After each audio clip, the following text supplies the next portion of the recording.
Hey guys, this is Dantes Lindsay. I am the General Manager of Ducks Trading LLC, as well as the lead trainer for Stockcraft. Today, I wanted to go over a trade that I made today. So this is a trade recap for DGBI. And today, I just wanted to admit that I did a lot of the chasing. And I'm going to show you my trade. So let's go into it. So today, I'm going to show you the trade, but I'm also going to show you a little bit of a mistake I made. And I want to share this mistake so you can learn secondhand what not to do. But you also can learn that even if you make a mistake, you can still be profitable. And so I'm not proud of this mistake at all. This feels like dirty money because my technique was horrible. And you can be better because you're going to learn from this video. You're going to learn from my mistakes. So first, let's go to my trade. So here we have DBI. It went from $3 to $6. I chased at 55.45 was my first entry. And I had another entry down in the 470-ish area. And then that brought down my average to like 5. And after that, I used the rest of my borrows to get an average that brought me down eventually to 479, 4.8 area. And the reason is I would use my calculator and various equations to find out my average. Before I would go in there, I would use these equations to get an idea of where the average price would land after I would put in another position. And that's equations that you don't have to like be a part of the challenge or anything to like learn about that. But I won't share them in this video. I'll probably do it in another separate video and I'll go into a lot more detail. But pretty much in this trade, there was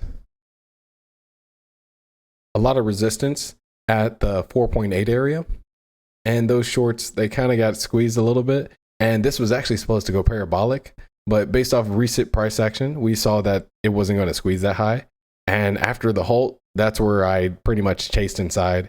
I was going to go half before the halt, but I decided against it. I had like too much FOMO, and I also knew it still had the range. It was just too much of a wide risk that I was not willing to take.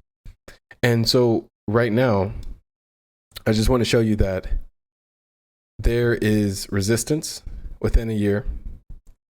And this resistance, it's kind of spread out. And it's kind of been canceled a little bit. And today, there was a lot of volume in the pre-market, like 20 million. And so we were expecting like 20 million pre-market volume to equal about 200 million volume on the daily.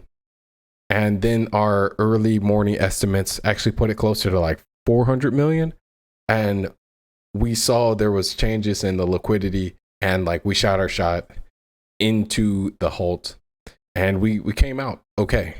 But that's not going to work every time. And so that's why I'm saying I'm chasing, because the only reason I survived is because I knew the current screen time price action of the recent few days. And this play, it was not ideal, but I made money, but it was dirty money.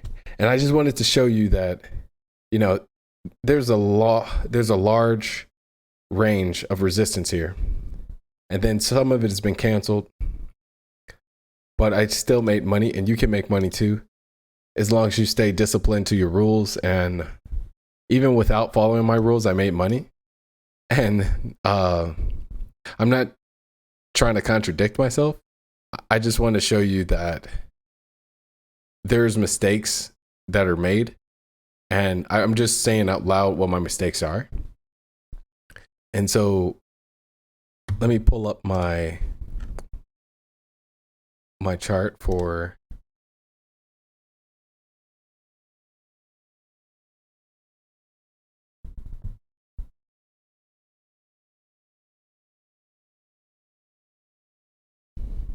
All right, so I'm pulling up the chart now. And so as you can see in the chart, I shorted here at 5.45, another time at 4.8. And then I did some calculations, used the rest of my borrows and averaged it right at that 4.58. And that was where the first shorts were from the pre-market. And so I was doing some type of calculation that said, hey, they're going to squeeze. And it didn't go all the way to where I wanted, but it went there enough. And then I just chased into the big drop. And I only chased half. And then I spread the rest of it out into these trades. And based off my statistics, it said it was going into the 3.5 area. And so we covered around 375, but we actually run into some mistakes. We covered around the 3.5 area, or we wanted to.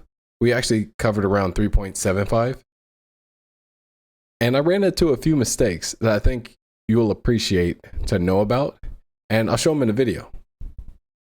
All right, guys. So as you can see, as you can see, I went in and, I rode it all the way down. It's the end of the day, or like we still have 2 hours. Rejected. And I'm trying to cover my shares. Rejected. And now there's not enough liquidity, people buying this for me to get out. Rejected. Which pretty much means I have to like wait till the next day and wait till the most volume comes in the next day. Rejected. So since I'm in the situation, I thought I'd at least share it for the beginners that don't know about it. Rejected. The thing is, I can size in, like I can size down like, partial, probably even half, but only have one day trade. And so. Rejected. Yeah. You see my problem. Yeah. So in that video, I said I couldn't get out because of liquidity issues. There was liquidity issues. The liquidity was lost a lot in this play because we were predicted to have like 200 million volume, but we ended up with like 109 towards the end of the day. And now the play is around 5 o'clock and we're at 115. And so that's almost half of what we predicted. And so that just shows how much liquidity was gone, as well as which side has the most power or pressure. And in that video, you probably noticed it kept saying reject it, reject it. That was liquidity, also a natural limit that you have on your account based off of the size of your account. So I was trying to go in over 5,000 shares and my maximum is 5,000 shares. And that just shows like how when in the trade, you're easily able to look over a lot of obvious things that could have been taken care of, or mistakes that will be easy to avoid if you paper traded or you had some type of experience with it. See, I never took that large of a size position before. And so I never recognized that there was going to be a 5,000 share maximum that I have to reach. And I tried to size out 8,600 at a time, and it just kept rejecting me. I thought it was a liquidity issue, but it's actually a natural limitation to the size of your account. And I think you would benefit from knowing that, because you will have a different size account than me, or you might go and leverage one day and you want to know what that maximum is. And so you should do your best to try to avoid that. And so do some research into it. Just letting you know, I had a 20K account at that point and I did a 40K position and my maximum was 5,000. You can use that as a reference, and you can use the video I showed before just to let you know that it is frustrating. And I can show you a second video where I did figure out. Hey guys, welcome to Trading Pomodoro. I'm Dantes Lindsay, and I'm the general manager of Ducks Trade LLC, as well as the lead trainer of StockCraft. Today, You got stock graph on the side, by the way, or it's in the background. Today I wanted to just share with you one of the common issues in the stock market, and that you can easily run into if you have like a really big position and you don't know about how liquidity works. And so at this point, I have a really oversized position. I'm in like 40K on a 20K account, and I'm up about 20%. Let's see. Yeah, I'm up like 20%, and I've been trying to cover for a couple minutes and only have 1 day trade because I'm right on that threshold between the PDT and notice my quantity size. And at this point, I'm trying to get out, and oh shit. Well, Executed. it's so easy. So I was actually about to show you guys that I couldn't get out before because I had too big of a position, and now look at my face. So in the trade, you have to take care of that trader too, as well as the one on the outside. And so I should be up 7,000. That's cool. I was actually going to wait till the end of the day and show you guys how to get out, but I just showed you how to get out. But I have a video showing before me trying to get out, and so I'm just going to play that. Now, in that video, let me take this off.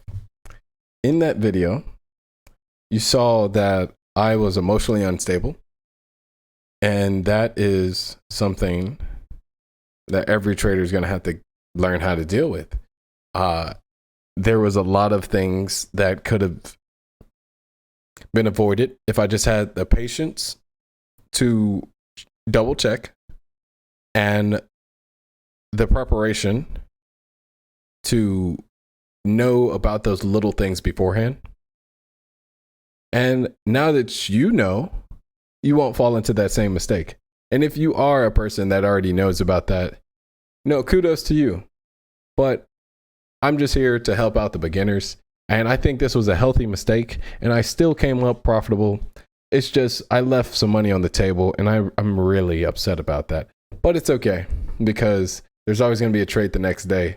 I'm over PDT now, and I'll be here to make more mistakes in front of you guys. And so make sure you learn, record, and do better the next time you get into the trade. If you like what you saw, please like and subscribe. It really helps out the channel. As always, stay safe and happy trading. Peace.